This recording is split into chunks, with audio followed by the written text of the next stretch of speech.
कि आप अगर किसी भी मुसलमान को अपनी पार्टी से टिकट देते हैं तो हम जो है अपने नुमाइंदे नहीं लड़ाएंगे, लेकिन उसके बावजूद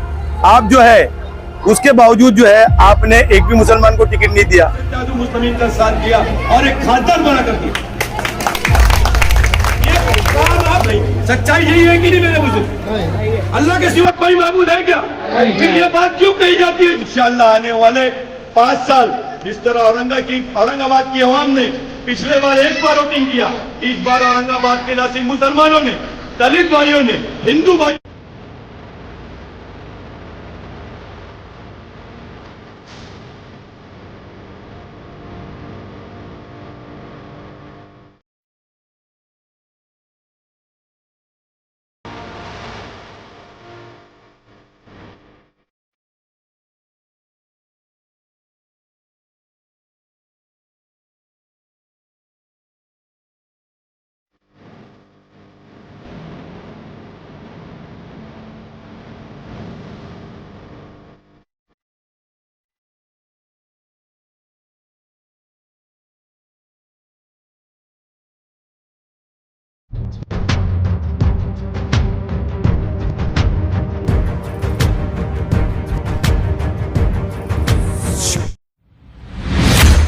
खुदा English medium school and junior college में साल 2024-25 के लिए एडमिशन स्टार्ट हो गए हैं। यहाँ बेहतर एजुकेशन के साथ साथ sports activity, smart classroom, cultural activity और बेहतर इंफ्रास्ट्रक्चर मौजूद है।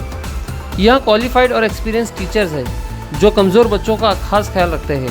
पिछले 15 सालों में खुदा स्कूल से काफ़ी होनहार बच्चे पास आउट होकर समाज में अपना मुकाम हासिल किया है। हाजी उमर मूसा एजुकेशन ट्रस्ट द्वारा संचालित Khuda English medium school and junior college of arts, science IT and commerce IT at 5th Nizampura opposite Ram Bhavan hotel Bhiwandi. Shadab भाई क्या कहेंगे, किस तरह से आपका चुनाव प्रचार चल रहा है?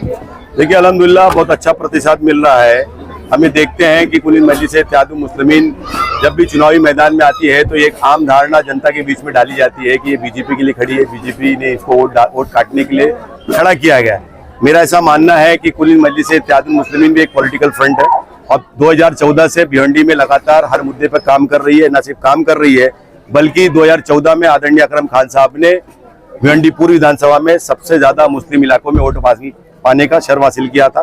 साथ ही 2019 के चुनाव में मजलिस-ए-इत्तेहादुल मुस्लिमीन के सपोर्ट से आदरणीय खालिद गुड्डू साहब को 45,000 वोट मिला था। तो मजलिस-ए-इत्तेहादुल मुस्लिमीन का संगठन पे न सिर्फ काम है बल्कि आवाम के बीच में अच्छा जो है प्रभाव है। इसी को देखते मजलिस-ए-इत्तेहादुल मुस्लिमीन ने फैसला किया है, जैसे हर पॉलिटिकल पार्टी लड़ती है वैसे हम भी चुनाव लड़ रहे हैं। लेकिन मेरा ऐसा कहना है कि ये जो आम धारणा जनता के बीच में डालने वाले लोग हैं, ये RSS के लोग जो ये नहीं चाहते कि मुसलमान जीते, अगर वो सेकुलर हैं तो क्यों मुसलमान को टिकट नहीं दिया? मजलिस-ए-इत्तेहादुल मुस्लिमीन ने तो ना सिर्फ मुसलमान को टिकट दिया बल्कि जिताने का भी काम किया। क्या रियासत महाराष्ट्र में पिछले बार लोकसभा चुनाव पहली बार हो रहा था, 75 साल में जैसे सब जगह चुनाव होता वैसे ही हुआ, तो क्यों कांग्रेस पार्टी ने, राष्ट्रवादी कांग्रेस या ऐसी पॉलिटिकल पार्टी ने मुसलमान को नहीं जिताया? हमने तो टिकट भी दिया, जिता कर भी दिया। आपका तो आरिफ नसीम खान कैबिनेट मंत्री होने के बावजूद, मंत्री था कैबिनेट, उसके बावजूद आपने उसको टिकट नहीं दिया।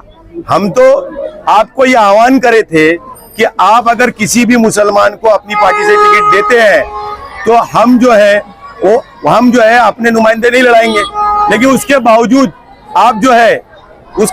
जो है आपने एक भी मुसलमान को टिकट नहीं दिया। तो इसका मतलब आपकी मानसिकता समझ में आती है कि आप किस मानसिकता पे काम कर रहे हैं। शादाब भाई आपके पूरे भाषण में या तो फिर अभी भी जब मीडिया से बात करें तो आप सिर्फ मुसलमानों की बात कर रहे हैं, हिंदू मुसलमानों की बात कर रहे हैं, तो उसको छोड़ के डेवलपमेंट के ऊपर भी कुछ इसमें गलत क्या है? डेवलपमेंट तो मुसलमान का नहीं हुआ, वही बात हो रही है। मुस्लिम ज्यादातर अक्सरियत में न सिर्फ भिवंडी में बल्कि पूरे इंडिया में जहाँ झुग्गी झोपड़ी वहाँ मुसलमान रहता है, वहाँ का मुसलमान का जो बिलो पॉवर्टी लाइन ले रहा है उसको जो है अपग्रेड करने का, उसका विकास करने का कांग्रेस, राष्ट्रवादी कांग्रेस और समाजवादी पार्टी ने काम ही नहीं किया। तो क्यों नहीं किया? यही सवाल के साथ हम चुनाव लड़ रहे हैं। हम ये कहते हैं कि चलो MIM बीजेपी की एजेंट है, अगर ये बात जनता तस्लीम कर ले, आप सेकुलर हो, शरद पवार सेकुलर है, बाला मामा सेकुलर है, तो आप सेकुलर हो तो हिंदू मुसलमान दोनों की बात करना चाहिए। तो आप क्यों नहीं बोलते कि सुप्रीम कोर्ट ने जो फैसला किया था कि बाबरी मस्जिद को तोड़ने का फैसला गलत था, ये क्रिमिनल ऑफेंस है, बाला मामा इस बात की तायद करें कि सुप्रीम कोर्ट का फैसला सही था, और जो शिवसेना ने कहा था कि बाबरी मस्जिद की शहादत में उनका हाथ नहीं पैर था, वो बाला मामा उस बात का खंडन करे। साथ ही भिवंडी शहर में क्वार्टर गेट पर जो मुसलमानों पर गोली चलाई गई, वो बच्चा शहीद हुआ था। बाला मामा बोले कि उनकी पार्टी ने गलत फैसला किया था, उनका गृह मंत्री था, शरद पवार थे उनके पार्टी के अध्यक्ष, तो उनको बाला मामा ने बोलना चाहिए कि मुसलमानों के साथ नाइंसाफी हुई थी।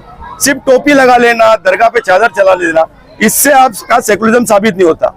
एमआईएम का सेकुलरिज्म तो साबित हो रहा है ना। एमआईएम वाकई में सेक्युलर पार्टी है, सही में सेकुलर पार्टी है। आप देखिए, ना सिर्फ तेलंगाना में बल्कि महाराष्ट्र में हमने अनगिनत हिंदू भाइयों को टिकट दिया, दलित भाइयों को टिकट दिया, न सिर्फ दिया बल्कि जिताने का काम किया।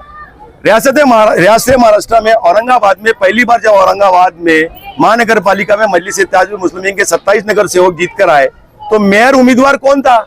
हमारा दलित भाई था जी। ये मजलिस इत्तेहादुल मुस्लिमीन ने हमारे 6 नगर सेवक हिंदू और दलित भाई चुनकर आए। तेलंगाना में आप देखिए कि बैरिस्टर असद अवैसी साहब के वालिद सुल्तान सलाउद्दीन अवैसी साहब की क़यादत में और अभी बैरिस्टर असद अवैसी साहब की क़यादत में अनगिनत नगर सेवक जो है हिंदू भाई चुनकर आ रहे हैं। आप ये देखिए, हैदराबाद के मेयर में 2 बार मजलिस इत्तेहादुल मुस्लिमीन ने हमारे गैर मुस्लिम भाई को मेयर बनाया, ना सिर्फ कॉर्पोरेटर बनाया बल्कि मेयर भी बनाया। आप क्या कर रहे हो? आप मुसलमान को क्यों नहीं जिता रहे हो? हम तो हिंदू मुसलमान दोनों को मौका दे रहे। भिवंडी महानगर पालिका चुनाव देख लो आप, हमने 7 सीट में, भले से माहौल नहीं बना तो भी 7 सीट में हमने 2 गैर मुस्लिम भाई को टिकट दिया था, अंजलि स्वामी और रमेश सनपल्ला अन्ना को टिकट दिया था। ये मजलिस इत्तेहादुल मुस्लिमीन, आप तो टिकट ही नहीं दे रहे चुना के जाने की। मतलब आपकी धारणा जो है, जो अबू वसीम आजमी बोलते हैं मुसलमान का लीडर मुसलमान नहीं हो सकता, मतलब यादवों का लीडर यादव हो सकता है, ठाकुरों का लीडर ठाकुर हो सकता है, गुज्जरों का लीडर गुज्जर हो सकता है, लेकिन मुसलमानों का लीडर मुसलमान नहीं हो सकता। तो ये आरएसएस की सोच है। ये चुनाव हम आरएसएस के खिलाफ लड़ रहे हैं, क्योंकि बीजेपी, कांग्रेस, एनसीपी, समाजवादी, शिवसेना, ये सब आरएसएस की एक ही शक्ल है। शादाब भाई, जब से आपका चुनावी प्रचार शुरू हुआ है तब से आपने जो है अपनी सभा की वो मुस्लिम इलाकों में की है, हिंदू इलाकों में क्यों? देखिए, कुलीन मजलिस इत्तेहादुल मुस्लिमीन का जो संगठन है वो ऑलमोस्ट जिस इलाकों में बना हुआ है, हम उस इलाके के जिम्मेदार के साथ संवाद करके मीटिंग कर रहे हैं। यकीनन गैर मुस्लिम बहुत से इलाकों में हमारा संगठन नहीं है, आने वाले वक्त में हम उस पर काम करेंगे। जिस तरह औरंगाबाद में, तेलंगाना के बाद औरंगाबाद में औरंगाबाद ने एक मॉडल पेश किया, वो मॉडल हम भिवंडी में भी लाने की कोशिश करेंगे। आप जनता के बीच में जा रहे हैं, आपको क्या लग रहा है कि किस तरह का प्रतिसाद, किस तरह का सपोर्ट जो है पब्लिक आपको दे रही है, खास करके मुस्लिम इलाकों में? देखो, अल्हम्दुलिल्लाह जो भी मुस्लिम इलाके में हम लोग जा रहे हैं, सपोर्ट तो बहुत अच्छा मिल रहा है। ऐसा भी नहीं, लोगों से तो बहुत अच्छा सपोर्ट मिल रहा है, क्योंकि कोई कैंडिडेट कभी तक देखा नहीं है किसी मुस्लिम इलाके में। उनके दलालों को लोग देखते हैं और लोग काम करते हैं बस। अच्छा, तो आप खुद जा रहे हैं? मैं खुद ऐसा कैंडिडेट जा रहा हूँ अपने इलाके में, लोग मेरे को पहचानते भी है और बचपना मेरा इधर ही गुजरा है। और लोग कहीं 70 किलोमीटर दूर से है, कोई 25 किलोमीटर दूर से है, उनको लोग जानते भी नहीं है। खाली ये जो उनके जो बगल बिल्ले घूम रहे हैं, बस उनका ही काम है। बस क्या कहेंगे आप इस चुनाव को लेकर के, आखिरी नतीजा क्या होगा? मैं लोगों से अपील करना चाहता हूँ कि मजलिस इत्तेहादुल मुस्लिमीन को लोग वोट दें और कामयाब करें। जो भी काम होगा हम लोग करके देंगे। भिवंडी के लोग आज तक कोई काम हुआ नहीं है, ना मुसलमानों के इलाके में तो कोई जाता भी नहीं झांकने भी।